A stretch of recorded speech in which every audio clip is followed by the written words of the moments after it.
He aprendido hace algunos años atrás, a través de mi ministerio, que cuando el pueblo de Dios ora, suceden cosas maravillosas.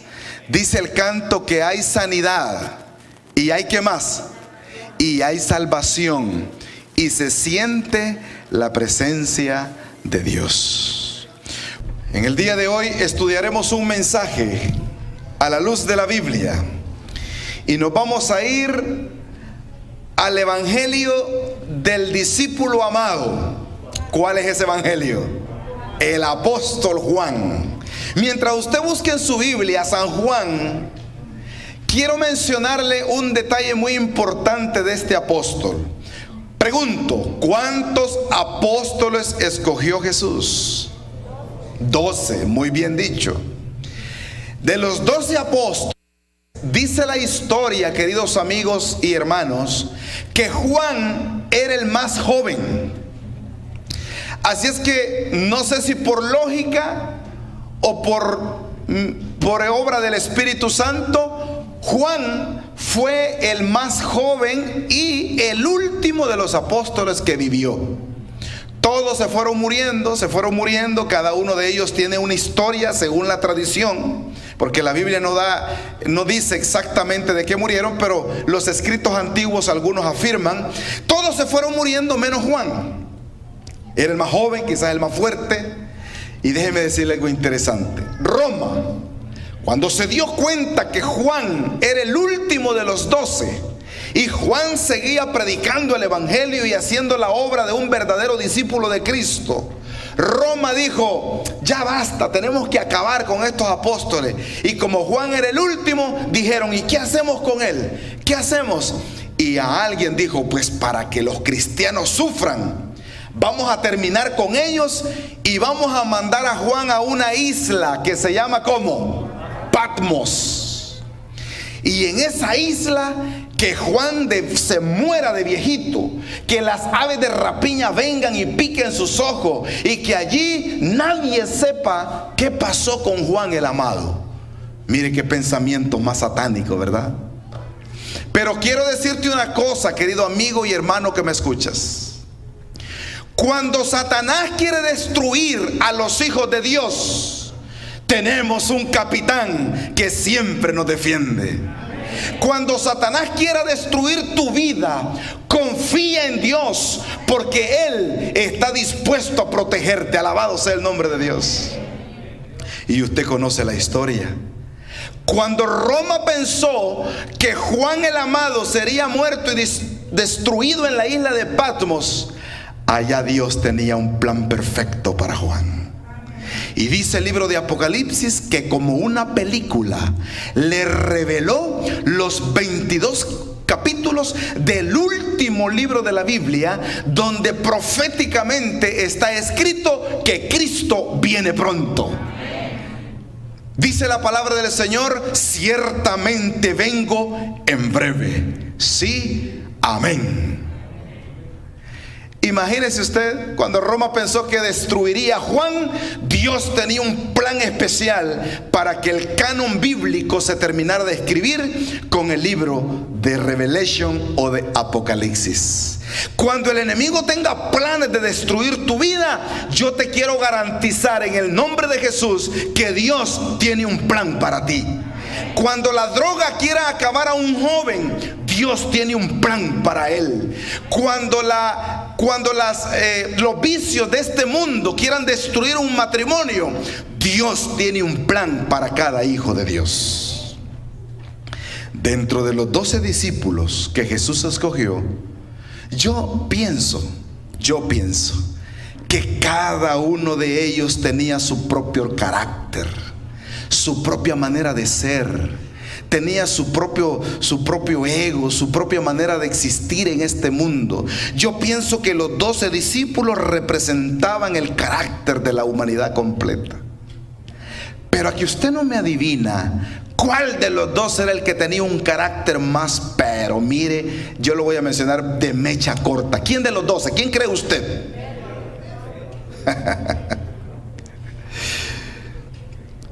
Vamos a ir primeramente, no pierdas San Juan 21, póngale una marca allí, porque antes yo quisiera leer bíblicamente cuando Jesús en el libro de Marcos escogió a los 12 apóstoles.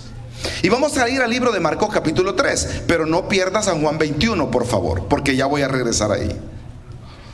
Y yo sé que el tiempo ya se me ha ido, pero ¿cuántos han venido a comer de la palabra de Dios? Alabado sea el nombre del Señor. Marcos capítulo 3, versículo, voy a empezar leyendo del versículo 15, 14. Y estableció a 12. ¿Lo tenemos? Marcos 3, 14. Y estableció a 12 para que estuviesen con él. ¿Y para qué más? Y para enviarlos a qué cosa, iglesia. Oh, no olvide esto, subráyelo. Esto no está escrito allí por casualidad. No olvides esto, querido amigo y hermano. Dios te llama, escucha esto, Dios te llama para enviarte. Dios no te llama para que te vengas a sentar a las bancas y digas de pecho que eres un buen cristiano. No. Dios no te llama para que te acuestes en una hamaca bajo un palo de tihuilote o de mango diciendo, ¿y cuándo va a venir Jesús? Dios te llama para enviarte a predicar a aquellos que necesitan de su palabra. Dice la Biblia que Él estableció a los 12 para que estuvieran con Él y para enviarlos a predicar el Evangelio.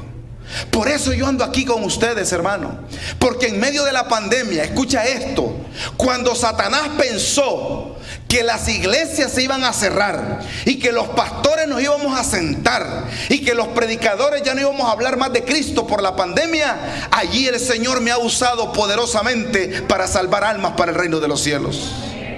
Cuando muchos no se atrevían a salir a volar en un avión, este servidor salió en el nombre de Jesús para Seattle, Washington, a predicar la palabra de Dios. Salió para Washington DC, para Virginia, salí para California, salí para otros lugares, porque yo sentía que aunque el mundo estaba en caos, Dios tenía un plan para su pueblo. Fíjese qué interesante, hermano José Rivera, le voy a contar esto a la iglesia. Mire, cuando el diablo pensó que el evangelio no se iba a predicar, es cuando más el evangelio se ha predicado. ¿Quiere que le explique por qué?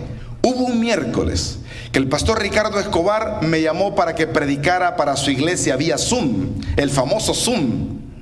Yo quedé cansado del Zoom y dije, mejor me voy Zoom en un avión. Esa me la acabo de sacar de la manga.com. Y el pastor Ricardo me llamó para predicar para la iglesia de Paris, allá en Riverside, creo que está por allí, ¿no? Así que ese miércoles yo me estoy preparando para predicar. Pero lo que yo no me daba cuenta es que la radio adventista online de El Salvador estaba conectada con él. Y al mismo tiempo que yo estaba predicando para Paris, al mismo tiempo yo estaba predicando para El Salvador y para todo el mundo a través de la radio adventista online. No solamente audio, video también.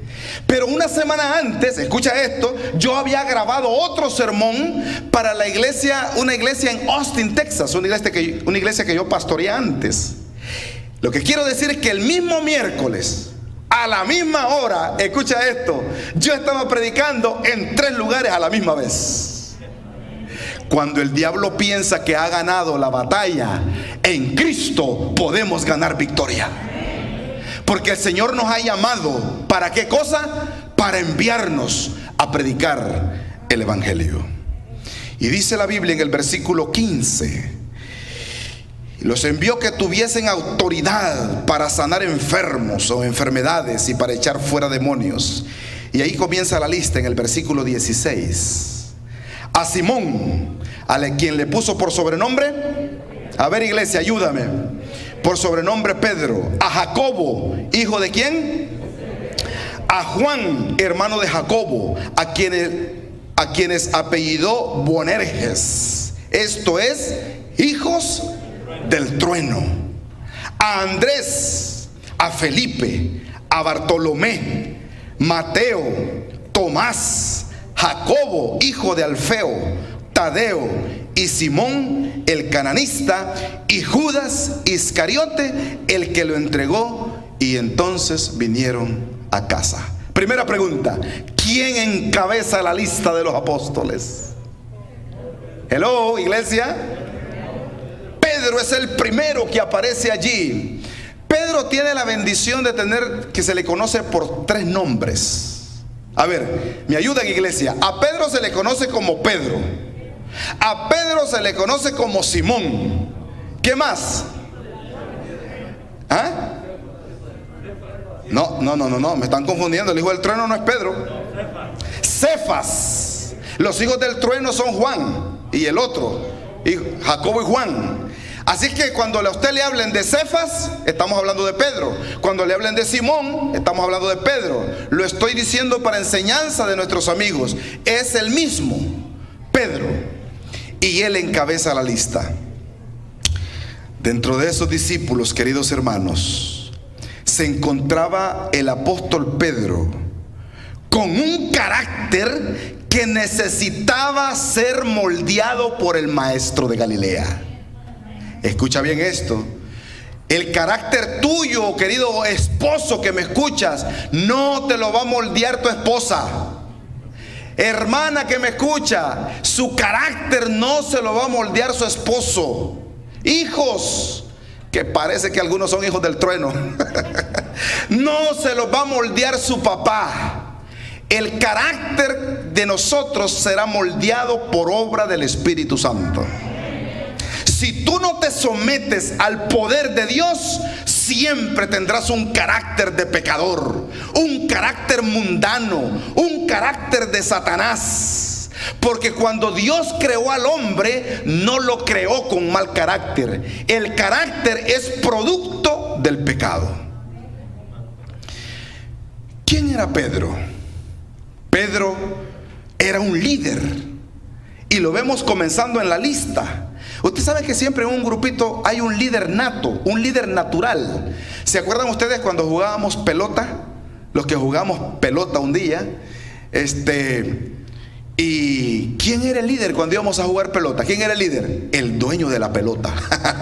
¿Se acuerdan? ¿Verdad? Él andaba con la pelota aquí en la mano y él decía: tú vas a jugar conmigo, tú vas a jugar conmigo. Y los más malitos allá. Ella era un líder. Usted ve a 3 niñas, a 4 niñas jugando muñecas, usted va a ver dentro de las 4 quién es la líder. Porque traemos un liderazgo natural. De hecho, hay un libro que lo voy a recomendar. El pastor quizás ya se lo mencionó, pero se llama El líder, ¿nace o se hace?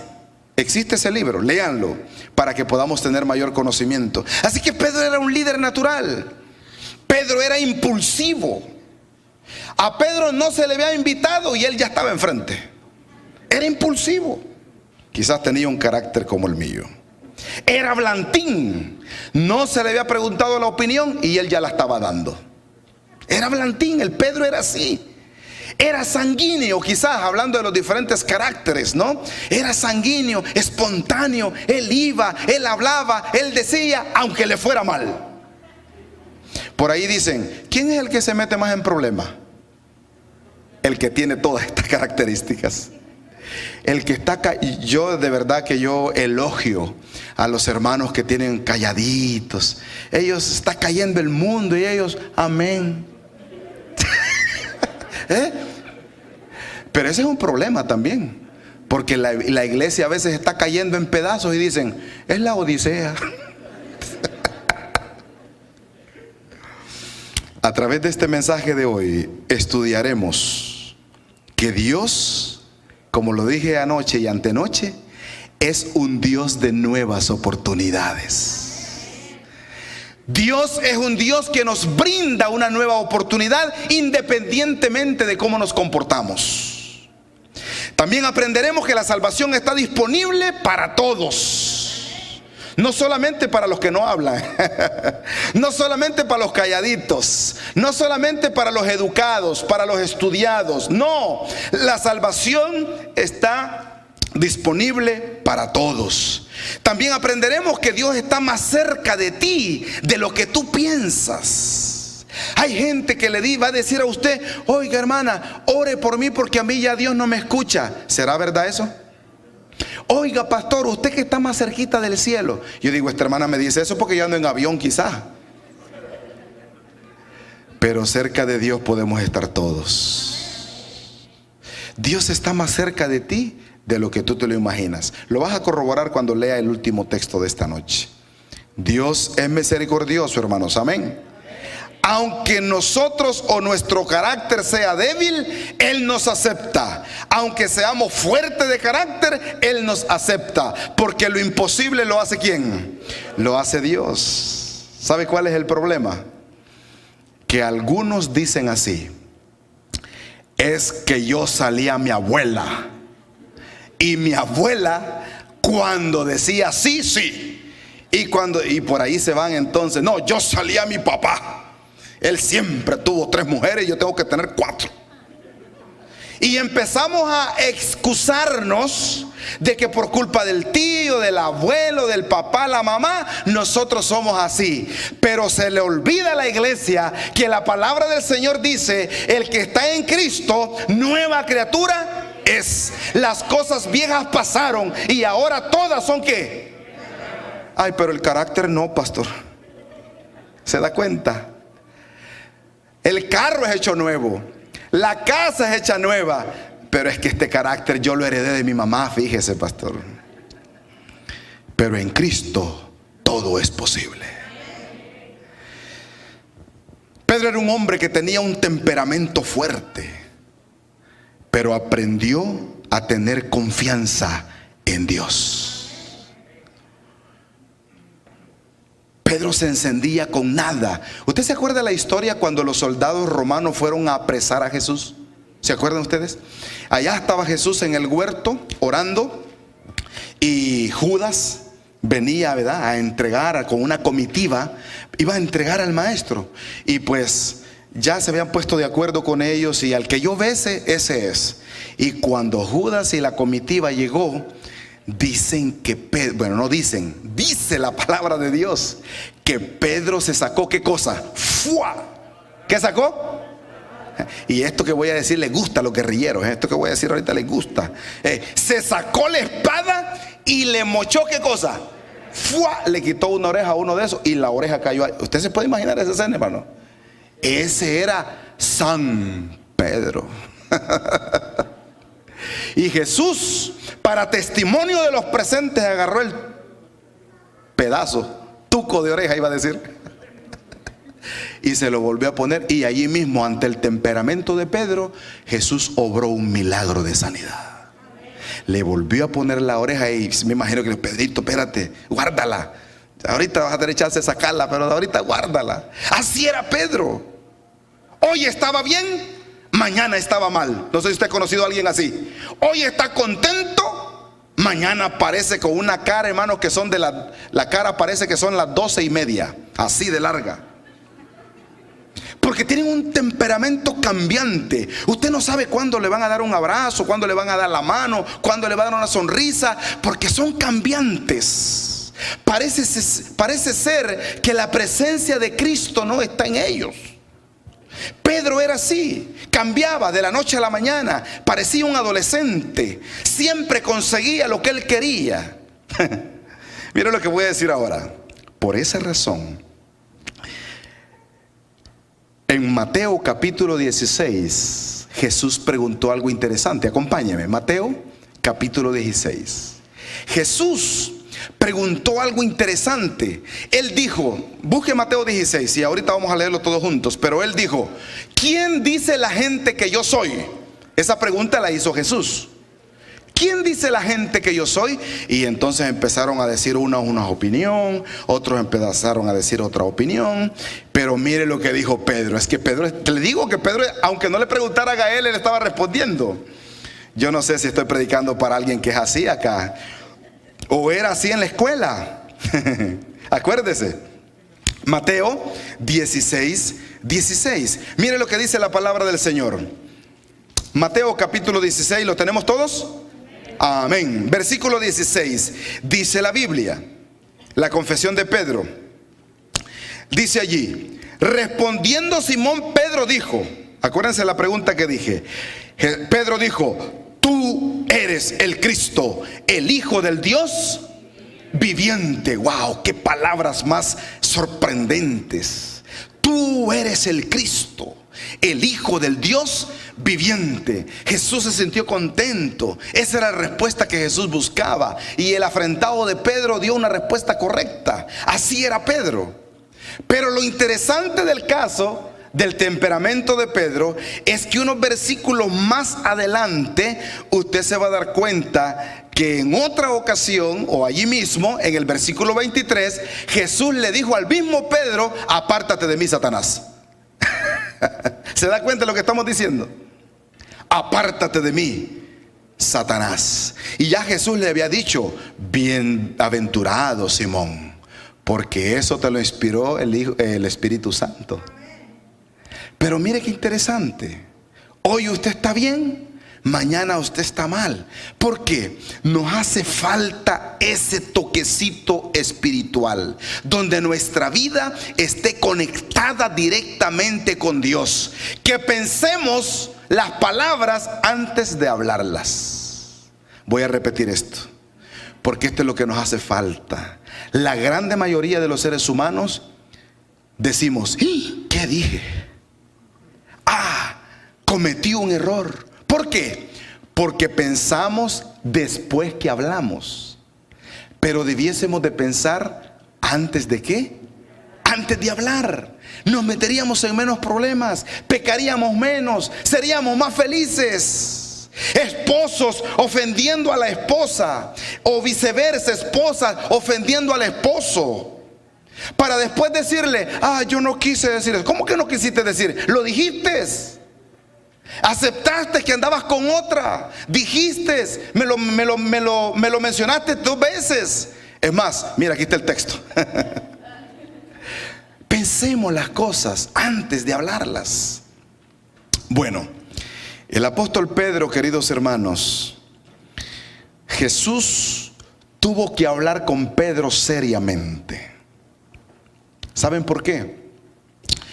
Porque cuando Jesús fue apresado, o cuando lo iban a apresar, Pedro le hizo una promesa al maestro. A ver, ¿quién de los que están aquí se acuerda de la promesa que Pedro le hizo a Jesús? Aunque todos te negaren, yo nunca te negaré. Y usted conoce la historia. Jesús le dijo: antes que el gallo cante 3 veces, tú ya me habrás negado. No, Señor, no, ¿cómo va a ser? Jamás, nunca. Y la historia, usted puede leerla en su casa, en los últimos días de Jesús en la tierra. Nos cuenta de que allá iban, y Jesús estaba allí, ¿no? Amarrado, y iban, y Pedro, este es uno de los que andaba con Jesús. ¿Y qué dijo Pedro? No, yo no le conozco. Allá al ratito, otra señora dijo: este se parece a los discípulos de Jesús. ¿Y qué dijo Pedro? No, ustedes se han equivocado, ese es otro. Y cantó el gallo. Antes que lo negara 3 veces, el gallo cantó. Y luego entonces vino la tercera vez. 3 años caminó y vio los muchos milagros de su maestro. Pero Pedro no canalizó su coraje y su fuerza y negó 3 veces a su maestro. Pedro no supo canalizar sus fuerzas, no supo dominar su temperamento. Es cierto, quizás nuestro temperamento no va a poder cambiar, viene quizás en los genes, no lo sé, pero en el nombre de Jesús tú puedes tener dominio propio. En el nombre de Jesús tú puedes ser la mujer que Dios busca. Tú puedes ser el hombre que Dios busca. Tú puedes ser el joven que Dios busca. Porque si tú te pones al servicio de Dios, entonces tendrás dominio propio, como dice la palabra del Señor. Jesús murió. Y cuando Jesús muere, hermanos, Pedro se sentía tan decepcionado. Lo último que hizo Pedro con Jesús, ¿qué fue? ¿Qué fue lo último antes de que Jesús muriera? ¿Qué fue? ¿Negarlo? ¿Cómo usted se siente cuando alguien muere y usted no le cumplió o no le dio o lo ofendió y se fue al descanso esta persona? ¿Cómo queda el corazón? Decía que mi papá murió en junio y la casita que él construyó allá por el año 1992, por allí, ya están las vigas y están, ¿cómo se llaman los otros travesaños? Las vigas y los ¿qué, Juan Carlos? Los cuartones que van que descargan en la pared, ya estaban podridos. Ya estaban empezando ya el gorgojo, el comején, ya estaba podrido, el agua, el sol.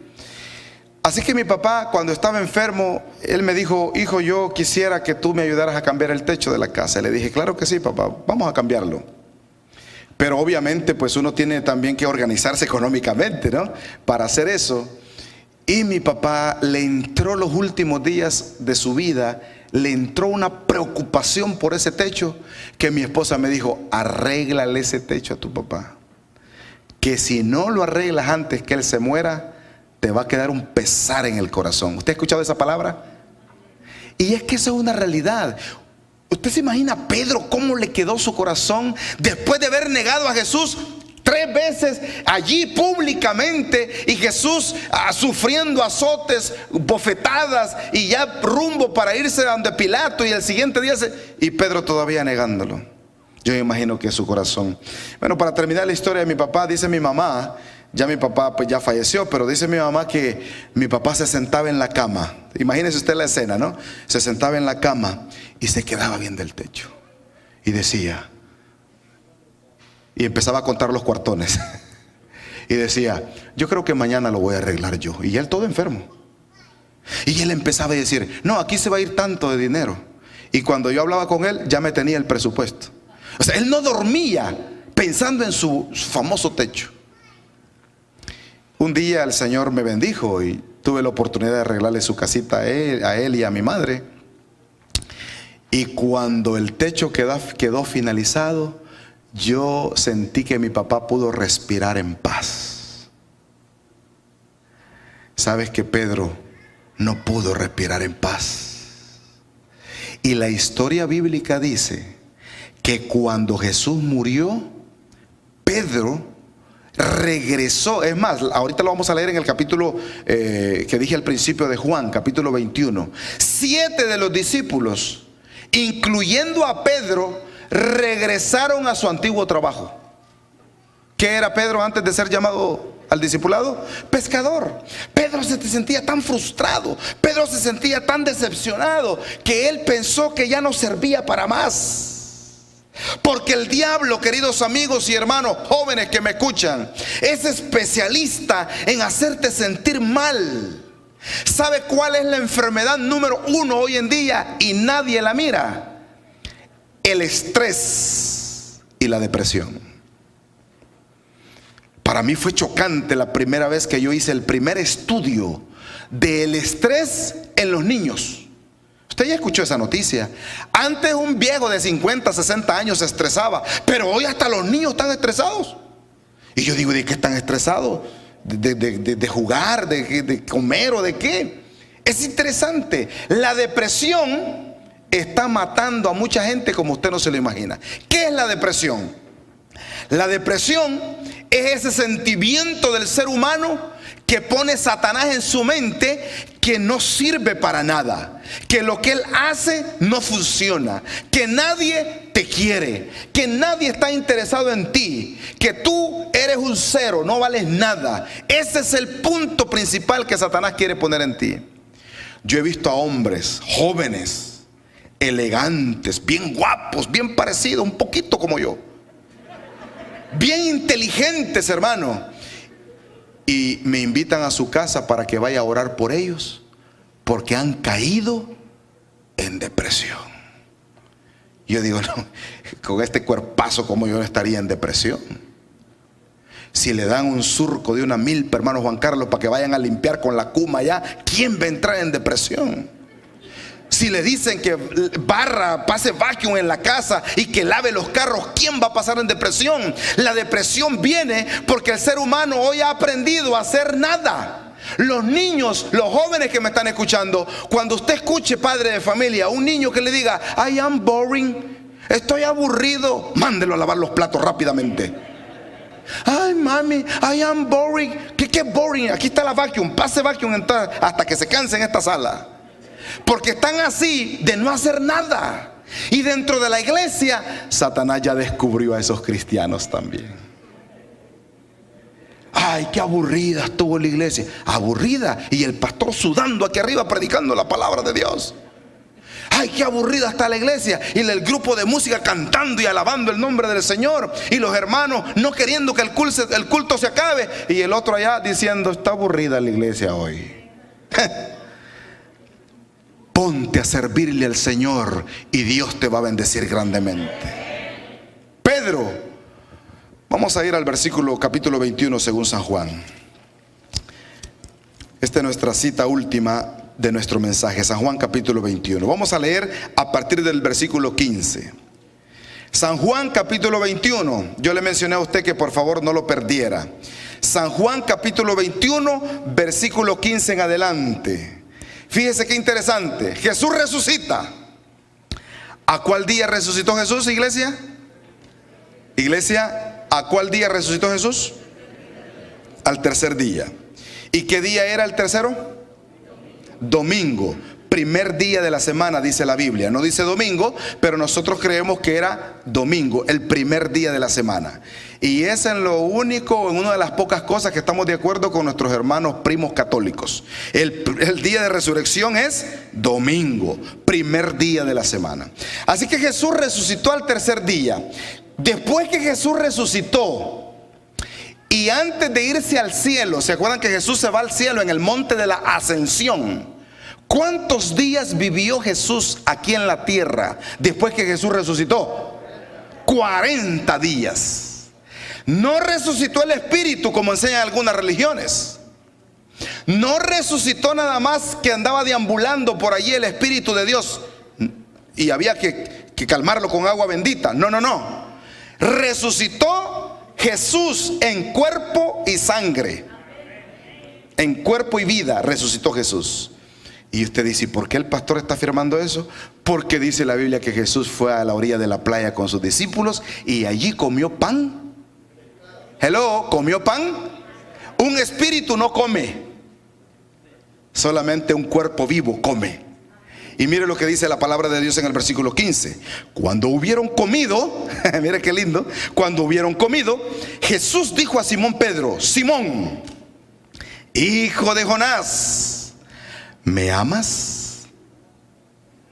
Le respondió, sí, Señor, tú sabes que te amo. Y él le dijo, ¿cómo le dijo?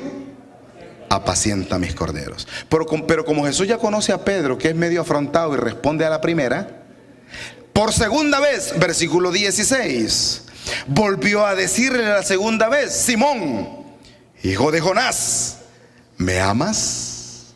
Y Pedro le respondió, mire, ahora la respuesta va un poquito más profunda. Sí, Señor, tú sabes que te amo. ¿Y cómo le dijo Jesús? Pastorea mis ovejas. Versículo 17. A ver, antes de leer el versículo 17, ¿cuántas veces negó Pedro a Jesús? ¿A usted se le hace casualidad que le pregunte 3 veces si lo ama? ¿Se da cuenta? Por tercera vez, en el versículo 17 le dijo, la tercera vez, Simón, hijo de Jonás, ¿me amas? Pedro se entristeció de que le dijese la tercera vez, ¿me amas? Y le respondió, Señor, tú lo sabes todo. Más profundo todavía. Tú sabes que te amo. Y Jesús le dijo, apacienta mis corderos. ¿Cuántos dicen amén? No hay casualidades en el nombre de Jesús. Tú has venido esta noche a esta iglesia, no es casualidad. ¿Cuántos dicen amén? Tú estás escuchando a través de nuestra página de Facebook este mensaje, no es casualidad. Yo no sé cuántas veces tú le has fallado al maestro. Yo no sé cuántas veces te has caído. Yo no sé cuántas veces has negado a Jesús. Pero una cosa quiero decirte en esta noche. Hoy Él viene a llamarte y te pregunta: ¿me amas? Pero no ese amor de novio, no ese amor de enamorado que te voy a bajar las estrellas y que te voy a llevar a Cancún, y Cancún nunca existió. Te voy a llevar acá y que te voy a hacer esto. Eso es un amor de enamorado. No, un amor principio, un amor ágape, un amor que te conecta con el Dios Todopoderoso, el que nunca falla. Servir a Dios, queridos hermanos, requiere lealtad. Y así como lo negó 3 veces públicamente, necesitaba confirmar su amor públicamente. Si tú has ofendido a alguien públicamente tienes que pedirle perdón. Si tú has hecho sentir mal a alguien frente a otra persona, tienes que frente a otra persona pedir perdón. No, que Dios lo sabe. Sí, Dios lo sabe, pero también la iglesia de Cristo lo tiene que saber. Jesús regresa a rescatar a su líder que se le había perdido, al mismo lugar donde Él le hizo el primer llamado. Se me hace como parecido a la historia de Jonás, que le da un segundo llamado, una segunda oportunidad. Allí en medio de las redes y en la barca, un día Jesús le había dicho a Pedro: Pedro, de hoy en adelante no serás más pescador, sino que serás pescador ¿de qué? De hombres. Jesús tuvo que regresar a rescatar a su líder. Jesús tuvo que regresar a rescatar a Pedro, que aunque lo había negado, Jesús sabía que había un corazón que amaba a Jesús. Pedro pasó de ser el hombre prepotente y duro, pasó a ser el hombre dócil y humilde, con el poder de Dios. Un verdadero encuentro con Jesús, querida iglesia, es el que nos cambia. Es imposible que tú te encuentres con Jesús y sigas viviendo igual. Es imposible que tú tengas un encuentro verdadero con Jesús y te sigas revolcando en el pecado. Es imposible que tú tengas un verdadero encuentro con Jesús y sigas comiendo igual. Cuando la palabra del Señor te dice cómo debes comer, cómo te debes de vestir, cómo debemos de ver, qué debemos escuchar, es imposible, porque Cristo es el que cambia la vida del ser humano. No es la iglesia, no es la religión. Cuando allá afuera te pregunten: oiga, ¿y usted por qué se viste de esa manera? ¿Por qué no se viste como el mundo? ¿O por qué no va a los lugares donde va todo el mundo?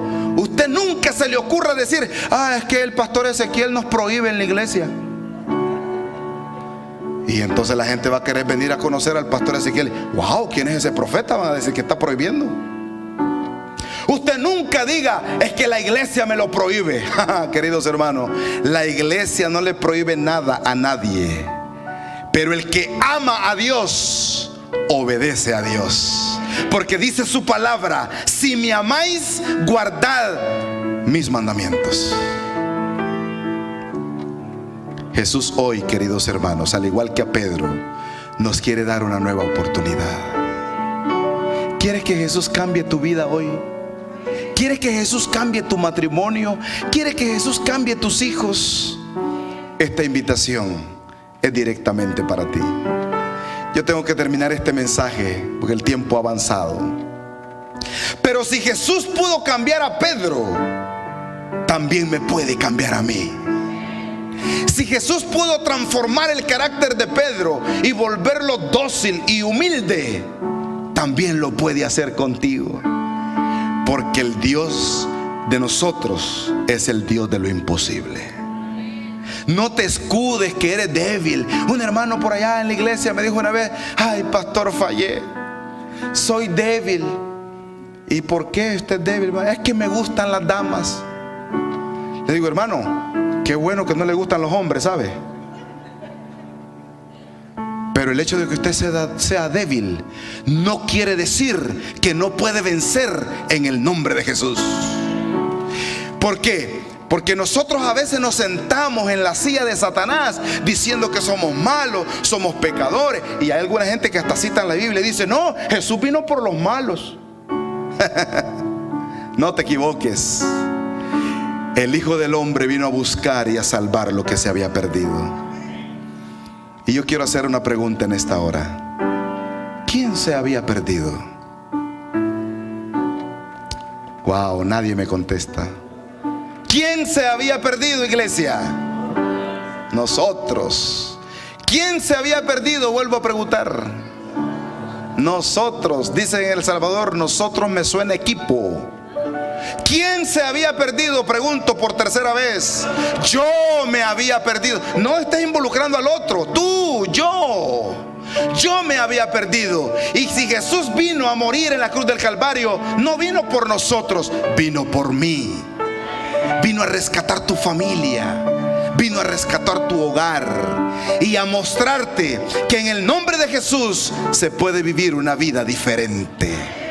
Alabado sea el nombre de Dios. Hay alguien aquí en esta noche. Ayer pasó un lindo grupo de hermanos. No necesitan volver a pasar hoy. Usted ya pasó ayer, ya le entregó su vida a Cristo, ya está haciendo planes para organizar su vida con Cristo.